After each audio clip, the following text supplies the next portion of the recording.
Not good with that. Hello YouTube, welcome back to Bows and Pros. Tonight we're going to tackle the Yamaha Grizzly 660. This is 2005 edition. We're going to take it out for a ride this weekend, so we're going to do a little maintenance. Notice the rear wheel bearings were gone on it. Yesterday we took care of the front and rear brakes. So if you'd like to follow me here, I'll just give you a little look. See, I put my drink down. So if you have a look on this side here, give your tire a little wiggle. That's all you need to do. You can feel that, she's sloppy. And now to bring the camera around to this other side, I'll show you the good side. I already did the one side, so. And this side here, look at that tire's solid, right? That's good to go. So if you got slop in your tire like that, you know it's time, your wheel bearings are shot.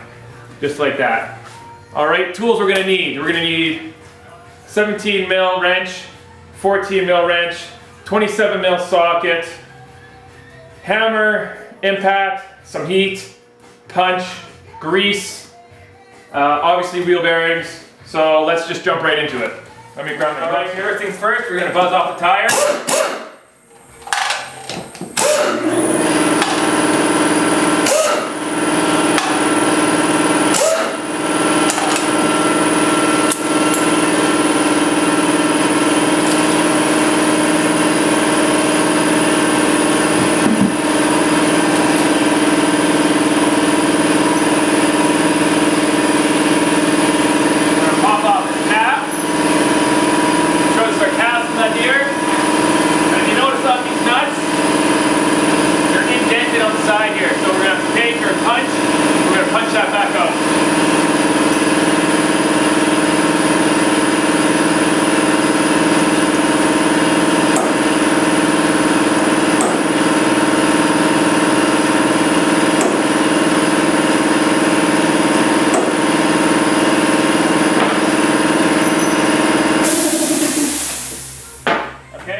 Now that we got this punched out, what I like to do is take a little heat and just throw it on your castle nut here just to help ease it off.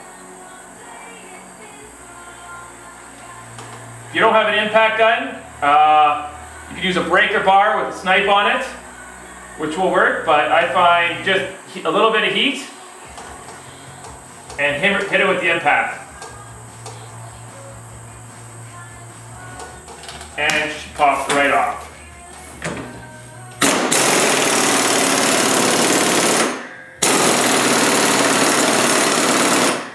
See, she's tight. I'll give her a little more heat here.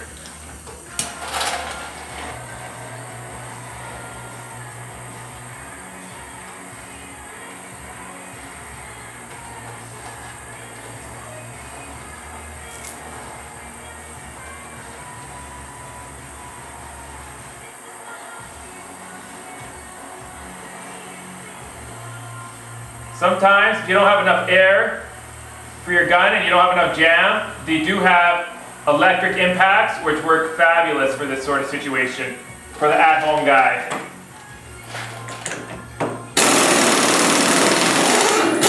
There she goes.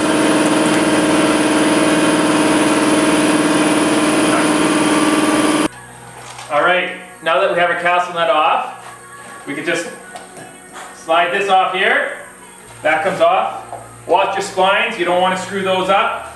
And we're going to take this bolt off, pop them out, and this will slide right out.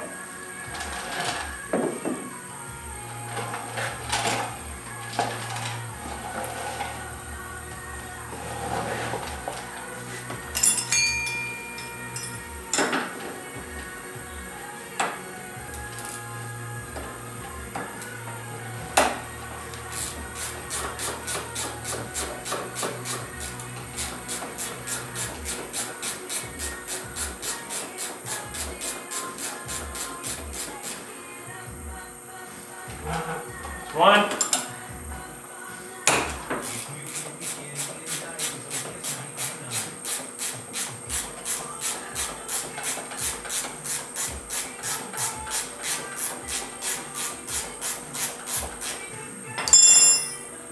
Two.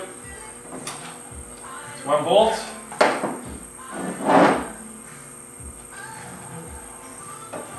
top one. And this here should just slide right off. And that's it. That's all there is to taking it apart. We'll take it to the bench. We'll pop out this bearing. All right, at this stage of the game, what you want to do, or what I like to do, is take your bearing. Follow me over here with that camera. This little trick here. Take it, throw it in your freezer.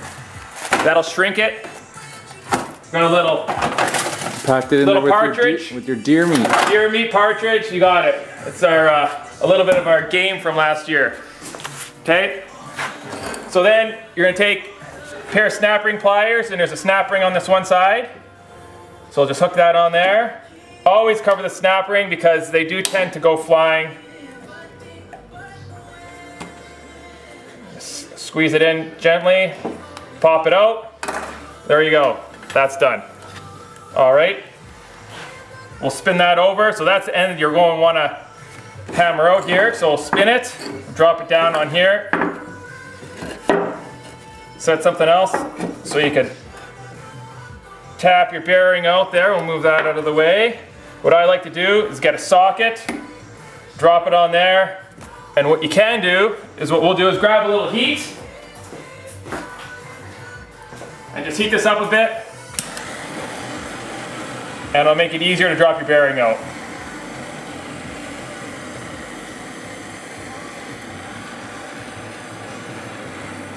I always did like playing with fire. I do.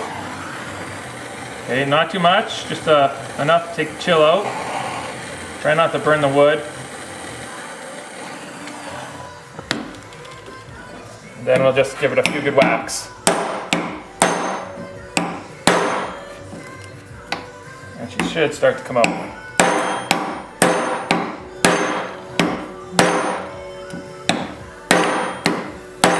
There she goes.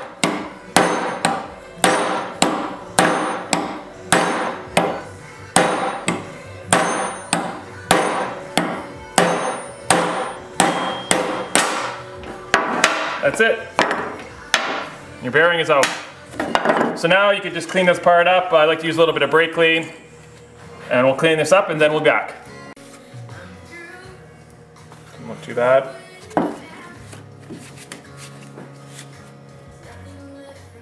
Those on there. Get rid of all that old grease on there. I'll pump some new grease in after.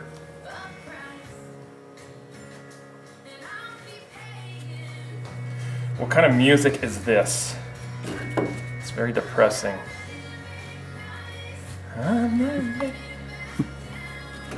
Alrighty. Set that up there. Put that on there. We'll open this up a little bit. Throw it on there. Put a little heat to it. Okay. Quick little sip here.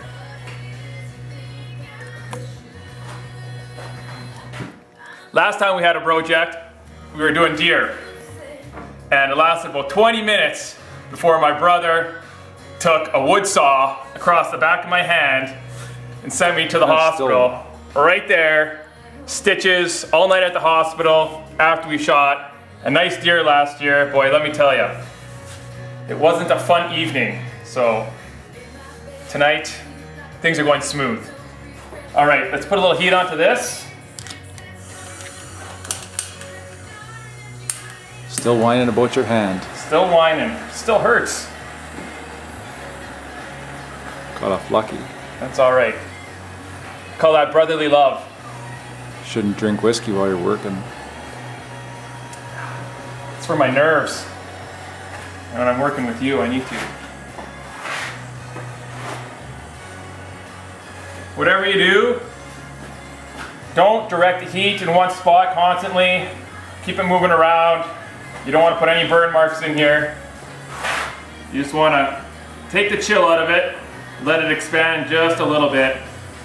With that bearing being in the freezer, there should be no need to press it in, no need to hammer it. It should just fall in there with ease. Throw that there. Got to move a little bit quick here. 1, 2. Foaming moment of truth. Little tap maybe here. Oh, that one's a little bit cockeyed here. No, that one's not going in. Let's tap her all the way down.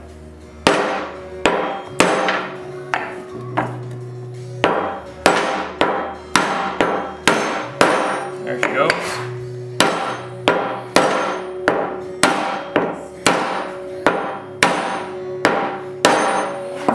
Push there, we'll grab this one here. You want to hit right on the outside if you have to hit it. And you'll feel her bottom out.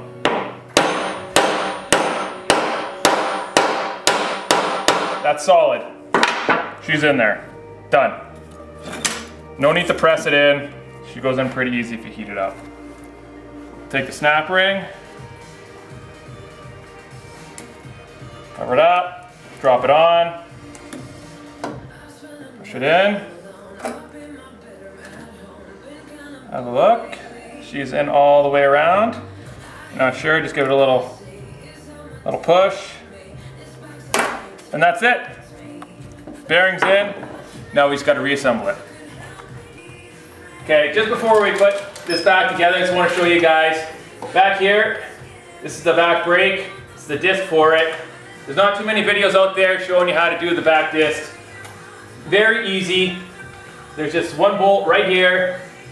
It's an Allen key. You just loosen that, slides out, and then both your pads come right out here. It's about a 20-minute job, all said and done from start to finish. Next weekend you could teach an idiot like me to do it. Anyone could do it. Well, you can do it next week and I'll watch. Okay, let's get back to this right now. So, let's grab this, throw it in here, but first let's grab a little bit of grease. Doesn't hurt to grease up your splines. We'll do that actually, we'll slide it through first here. Go on here.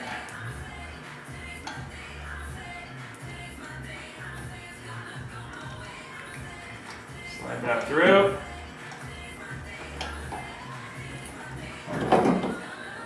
Push it on. Bolt. Line her up. What kind of music you got going on now? We're listening to fucking Pink. I don't know, it's the radio, man. Call them and complain. There's one, let's grab the bottom one.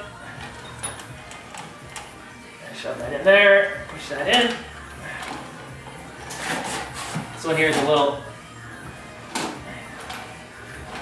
gotta line it up a little better here. Go in.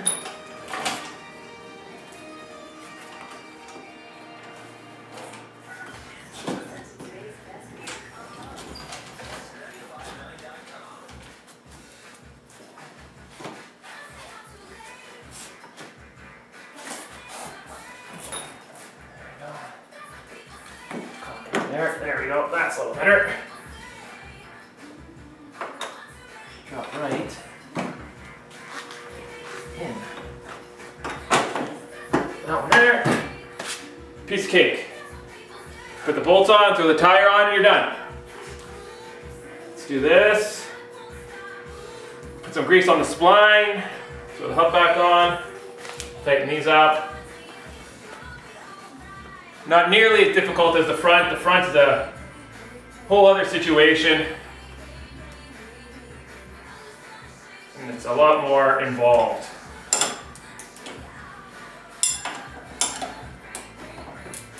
Right now, we're just going to put a little bit of grease on this spline before we put the hub back on.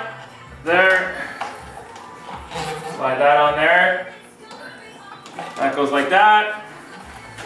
Take our calcium nut, throw that on. We're going to torque this down to 145 foot-pounds. Once that's all done, pump a little grease into the top and bottom, throw the tire on, and we're done. Okay, torque this up. And that's it. She's on. Grab the tires. These are AT 589s. I put these on in 2005 when I bought the quad, the original tires. Nothing but good things to say about these tires. Snow, mud, dirt, ice, you name it. They'll pull any animal out of the bush you want. First things first here, we got the little cap that we forgot to put on. Right here. And we got to hammer that dent in. Just to be safe.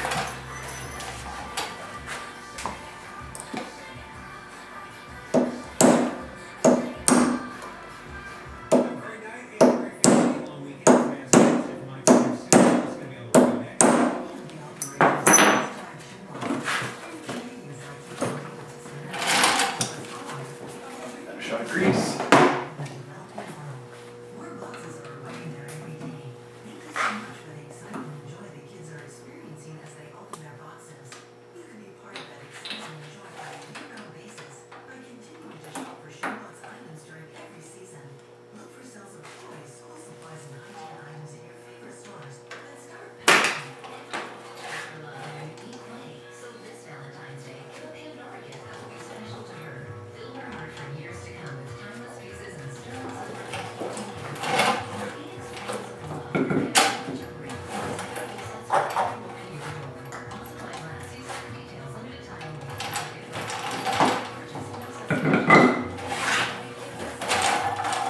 There we go, that's it.